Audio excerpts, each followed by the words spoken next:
आणखी एक ब्रेकिंग बातमी येते। डॉक्टरांवरील हल्ले सुरूच असल्याचं कळतंय। ठाणे रुग्णालयात डॉक्टरांना मारहाण करण्यात आली आहे। सिव्हिल रुग्णालयाची तोडफोड झाली आहे। वरिष्ठ डॉक्टर नसल्यानं तरुणांनी ही मारहाण केल्याचं समोर येत आहे। पोलीस येताच मारहाण करणारे तरुण पसार झाल्याचं देखील कळतंय।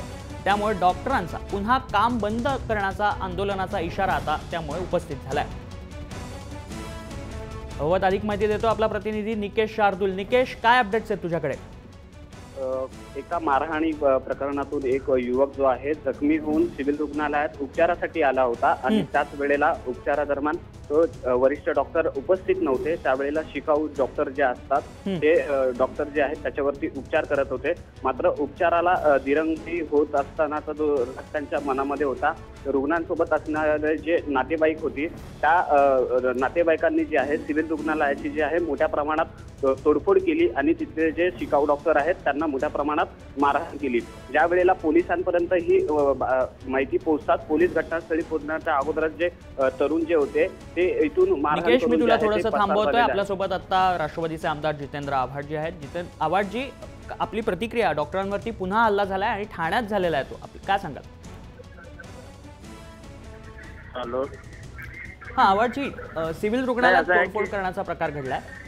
हे वाढलेले प्रकार हे अत्यंत भीतीजनक आहेत। माझं स्पष्ट मत आहे, मी त्या खात्याचा मंत्री होतो आणि मी डॉक्टर्सच्या बद्दल एकच सांगू इच्छितो, कुठल्याही डॉक्टरला आपल्या हातून पेशंट मरावा किंवा आपण ज्याच्यावर इलाज करतोय तो इलाजातच पेशंट मरावा अशी कधीच मानसिकता नसते। किंबहुना त्याचा जीव वाचावा याच्यासाठी डॉक्टर आतोनात प्रयत्न करतात आणि शेवटी पराधीन जग आहे, जगती पुत्र मानवाचा देश ना कुणाचा असं म्हटलं जातं काय।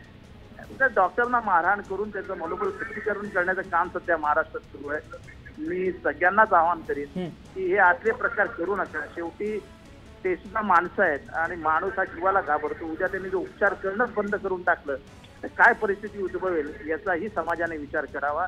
ज्या पद्धतीने हे सगळं घडतंय त्या पद्धतीचा निषेधच करायला हवा। नाही, पण आव्हाडजी, आता आंदोलनाचा इशारा पुन्हा एकदा देण्यात येतोय, त्याबद्दल काय तुमच्याकडनं काय प्रतिक्रिया? दररोज मार खायला आलेत का? डॉक्टरनी दररोज मारच खायचा का? आपण जर त्याचा सारासार विचार केला नाही आणि त्यांच्या बाजूने उभा राहिलो नाही तर समाजामधली ही मारजोडीची प्रवृत्ती वाढत जाईल।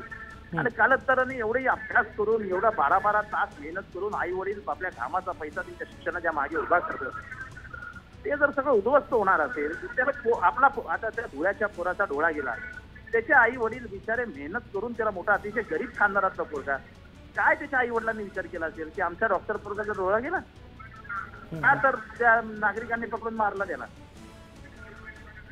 बरोबर नाहीये। मला वाटतं की हे खेदजनक आहे। याच्यामध्ये दोन्हीकडनं प्रबोधनाची गरज आहे आणि हे प्रबोधन जर करणार नसू आणि धमकवण्याची भाषा डॉक्टर्सना करणार असू की संपावर जाल तर खबरदार, असं कराल तर खबरदार, यातल्या खबरदारीने कोणी घाबरत नाही। कालांतराने तेही तोडगे होतील। नक्कीच आव्हाडजी, धन्यवाद आपण दिलेल्या सविस्तर प्रतिक्रियेबद्दल।